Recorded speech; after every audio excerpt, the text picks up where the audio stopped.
두 번째 제가 한 것은 지난주에 한번 얘기를 했죠.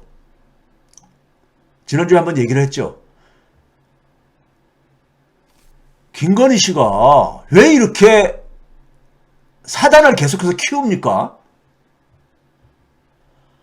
지금 많은 국민들이 이 사진을 보고 마음이 불편한 이유를 그렇게 모르겠어요?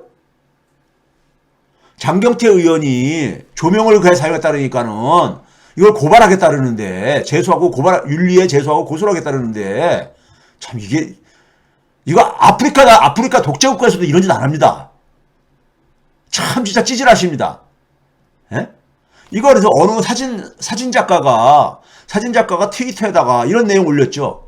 이런 해석을 했습니다. 자기가 그러니까 이걸 분석해 봤을 때 사진 작가로서 빈민층의 집에 켈빈 값이 높은, 저는 켈빈 값이 뭔지 전문적인 용어 잘 모르겠습니다.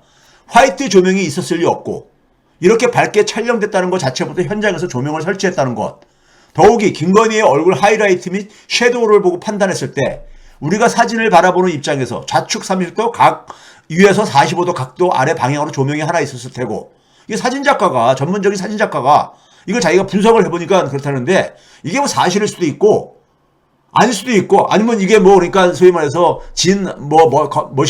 거시기처럼 소위 말해서 보정 작업을 했는지 뭐 했는지 모르겠지만요.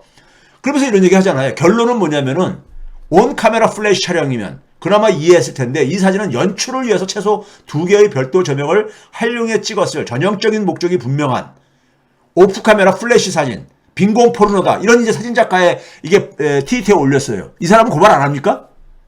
이거를 이 기자죠. 기자가 그러니까 이것을 또 리트윗하고 이렇게 되고 있는데, 많은 국민이 당신의 사진을 보고 마음이 불편했던 이유는 이 사진을 통해 가지고 지금 전달하려고 하는 건 당신의 얼굴이 아니잖아. 예? 그 목적 아니잖아. 적어도 선의로 해석한다면은.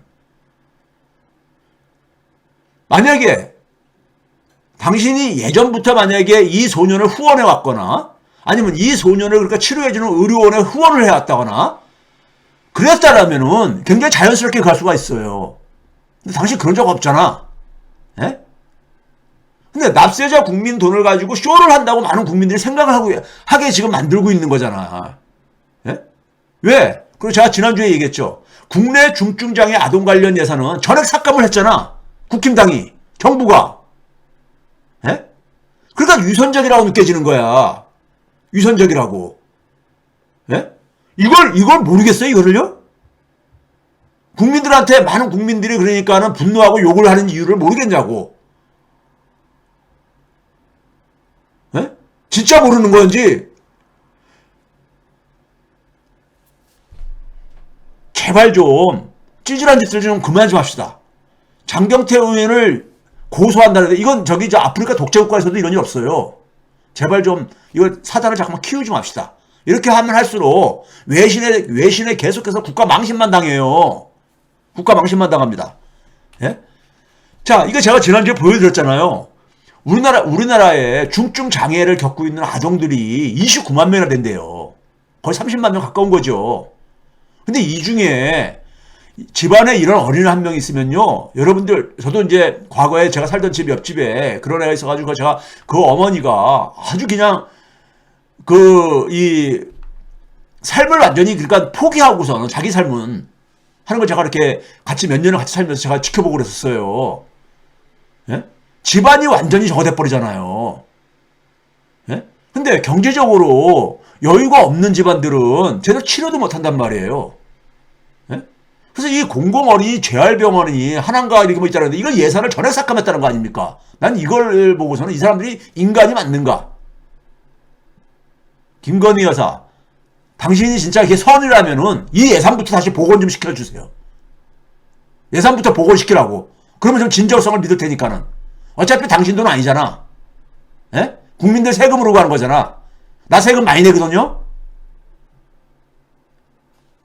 그런 거나 오히려 좀 하시라고. 예? 그런 그러면은 이런 사진이 논란이 됐겠냐고. 예? 자, 이 라파엘 레시드가 우리나라에도 많이 그 알려진 기자죠. 국내에서 활동을 하고 있기 때문에 소위 주요 외신에 그러니까 많이 이제 그러니까는 이 프리랜서로 기자 역할을 하는 사람인데 이 사람이 이걸 리트윗한 거 아니에요. 리트윗. 예? 리트윗한 거죠. 그렇죠? 이걸 가지고 앞에서 그래서 빙고 포르노라고 맨 밑에 하니까 예? 이거를 그대로 갖다 리트윗 해가지고 실었잖아요. 영어로 번역해가지고. 이게 뭐예요? 이렇게 되게 되면은 이게 전 세계에 알려지게 되고 그러고 나서 국내에 있는 사람들은 협박을 해가지고 겁박을 해가지고 고소 고발이나 하고 고소 고발 얘기 나오니까 하고 싶은 얘기가 있는데요. 고소 고발 얘기 나오니까 하고 싶은 얘기가 있는데 지금 민주당 일부 국회의원들이 또 그러니까는 또 날뛰시는 분들이 있는데 지금 검찰이 민주당과 이재명 대표 지금 죽이겠다고 저 사람들은 할 수 있는 게 그것뿐이 없어요. 경제 살릴 수 있는 능력 이미 검증됐잖아. 그 다음에 저분들 지금 그러니까 나라를 그러니까 국격을 높이는 거 예교 신장시킬 수 없다는 거 이미 검증됐잖아. 그러니까 저 사람들이 할 수 있는 건 뭐냐면요. 자기들이 꼴 보기 싫어하는 사람들 검찰 권력을 악용해가지고 겁박하고 있는 거잖아요, 지금요.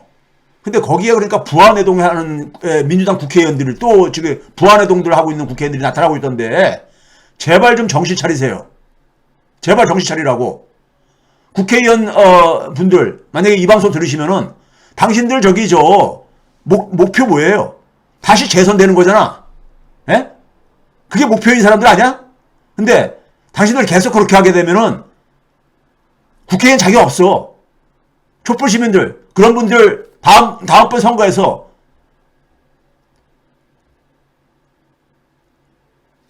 응징을 해야 됩니다. 진짜. 다시는 국회에 우리가 발을 들여놓지 못하게 해요.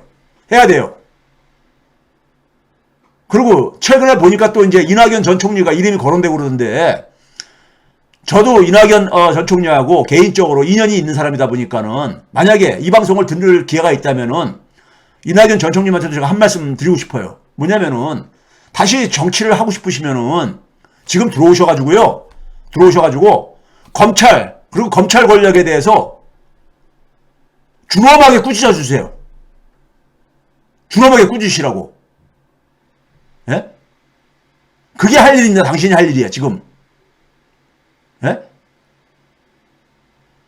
그렇지 않고 지금 소위 말해서 기회를 엿보다가 이재명 대표 체제가 붕괴되면은 들어오겠다? 당신 그런 식으로 정치하면요. 정치 생명 부활도 못하고요. 그냥 끝납니다. 아주 추하게 끝나요. 예? 추하게 끝나. 제발 정치는 그렇게 하는 거 아니에요. 저는 현실 정치에 참여할 사람은 아니지만은 정치가 뭔지는 알아요. 예, 제 선친이 평생을 혁명가처럼 살았기 때문에, 예? 제가 정치는 제대로 배운 사람입니다. 현실 정치 제가 안 해서 그렇지. 근데 정치는 그렇게 하게 되면요. 국민들한테 지지도 못 받고 정치인으로 성공할 수 없습니다. 예? 성공할 수 없어요. 그러니까 제발들 정신 차리세요. 지금 검찰들이 저렇게 날뛰는 것에 대해서 날뛰는데 거기에 그러니까 부안해동하는 민주당 정치인들 제발 정신 차리세요. 예? 제가 경고하는데 제발 정신 차리시라고. 진짜예요. 뭐 최백은이 경고해봤자 뭐 하냐를 모르겠지만은 예? 두고 보십시다. 예? 제발 좀 정신 차리세요. 제발 좀. 정치 그렇게 하는 거 아니에요. 자, 그 다음에 이제 이건 여담으로 나온 기사 중에 이게 MBC에 나왔던 기사인데요. 이런 게 나왔죠. 시세가 31억 원이 되는 아파트를 30대 아들한테 그러니까 22억 원 주고 팔았다 이거예요. 예? 9억 원이나 싸게. 그러니까는 이게 직거래인 거죠. 부자지간에 직거래한 거죠. 이걸 제가 얘기했죠. 이 윤석열 정권이 뭐냐면은 15억 이상 되는 그러니까 주택에 대해서도 소위 말해서 LTV 규제 대출 못 받게 했었잖아요. 근데 그걸 풀어줬잖아요. 제가 그때 뭐라 했습니까요? 부자들이 그러니까는 집 많이 갖고 있는 부유층들이 그 상속을 시키기 위해서 하는 거다. 지금 그게 왜 필요하냐 지금. 그 비싼 집들, 그 비싼 집들을 그러니까는 지금 저기 저 대출을 못 받아가지고 지금 이 경제에 뭐가 문제가 있냐 이거예요. 제가 얘기했죠. 이거 바로 냄새가 나잖아요. 상속증여입니다. 상속증여 같은 경우잖아 이거요. 예? 예? 수입이 이게 15억 넘잖아요. 넘으니까는 뭐냐면 은행에서 대출 받을 수 있고, 예? 일부 어쨌든 간에 그동안에 모은 돈을 합쳐가지고 그것도 값싸게 해가지고 이번 기회에 그러니까 넘겨받은 거 아닙니까요? 예? 이분들은 이 국힘당 정권은요 이런 짓 하려고 정권 잡어. 예? 이런 거 하고 싶어가지고 자기들도 이런 개인적인 문제들이 있으니까. 자, 제가 너무 좀 약간 흥분했습니다. 요즘 보시게 되면은 여러분들도 굉장히 힘드실 텐데 이럴 때일수록 촛불 시민들이 중심을 잡아줘야 됩니다. 예?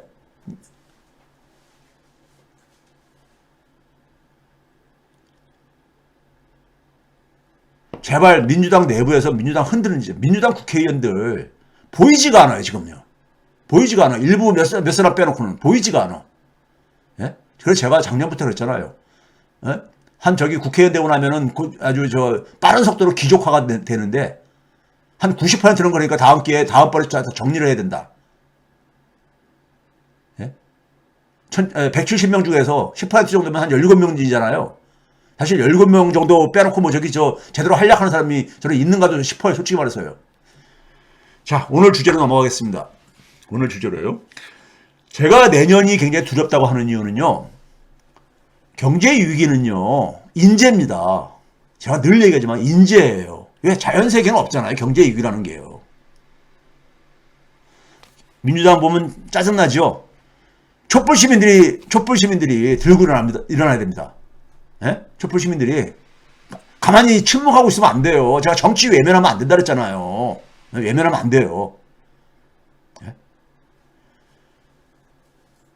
그러니까는 지지층들이 그러니까는 지지층들한테 눈치 보게 만들어야 되는 겁니다. 예? 눈치 보게 만들어줘야 되는 거예요. 제가 얘기 그만할게요.